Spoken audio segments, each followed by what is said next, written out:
तुम दिल्ली में हो, तुम्हारा दोस्त मुंबई में, तुमने उसको हाय भेजा और उस सेकंड उसको मैसेज पहुंच जाता है आपका हाय का। तो व्हाट्सएप को पता कैसे चलता है कि आपने मैसेज भेजा है? ना ही रिफ्रेश, ना ही वेट, ना ही रिलोड, और ना ही वो एसएमएस की तरह 15 से 20 सेकंड लगाता है। आखिर ऐसा क्यों? इसमें क्या खास है? मान लो तुमने मैसेज भेजा, आपने सिर्फ सेंड बटन दबाया और वो मैसेज इंटरनेट से होके आपके व्हाट्सएप सर्वर तक जाता है। लेकिन इसके बाद इंटरेस्टिंग पार्ट ये है कि सर्वर को कैसे पता कि ये मैसेज किस यूजर के लिए है और वो यूजर इस वक्त ऑनलाइन है या ऑफलाइन है। आप सिर्फ ये देखते हैं कि आपने हाय भेजा और सीधा आपके दोस्त के पास ये मैसेज पहुंच गया। अब तुम सोच रहे हो सर्वर को कैसे पता कि तुम्हारा दोस्त ऑनलाइन है या ऑफलाइन? क्या वो बार बार चेक करता रहता है? ऐसा होता तो 2 बिलियन यूजर के लिए ये सिस्टम क्रैश हो जाती। Reality is much smarter. जब तुम मैसेज भेजते हो तो तुम्हारा ऐप सर्वर के साथ एक कनेक्शन बना लेता है जिसे कहते हैं परसिस्टेंट कनेक्शन।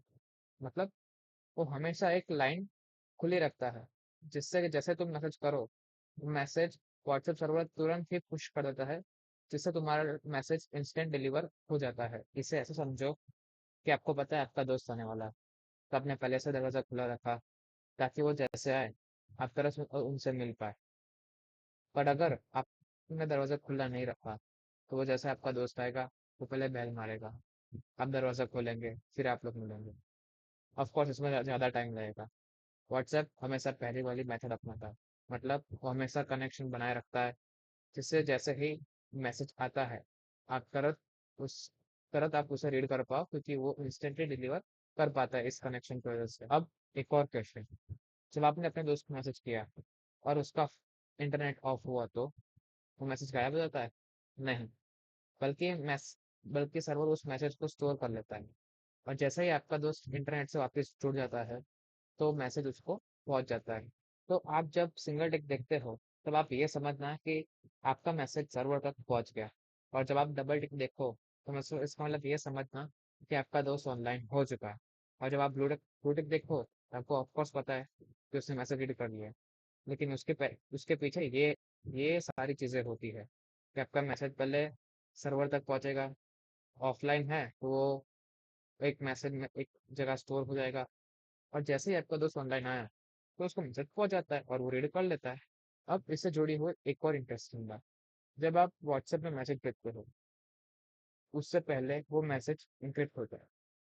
इसका मतलब इंटरनेट, सर्वर, कोई भी वो मैसेज पढ़ नहीं सकता। सिर्फ तुम्हारा जो रिसीवर है, मतलब तुम्हारा दोस्त, सिर्फ वही मैसेज पढ़ सकता है, उसे डिक्रिप्ट करके। इसे कहते हैं एंड टू एंड एंक्रिप्शन।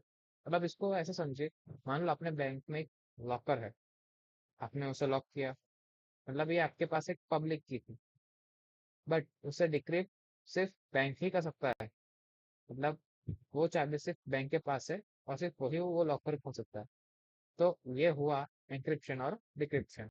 तो अगली बार जब आप किसी को व्हाट्सएप पे हाय भेज रहे हो, या कोई ग्रुप में मीम फॉरवर्ड कर रहे हो, या ऑफिस का अर्जेंट मैसेज भेज रहे हो, तो उसके लिए सिर्फ एक सिंपल इंटरनेट नहीं, बल्कि एक स्मार्ट मैसेजिंग राउटिंग है, टेम्पररी स्टोरेज है, परमानेंट कनेक्शन है, और एंड टू एंड एंक्रिप्शन जैसे कंसेप्ट्स है।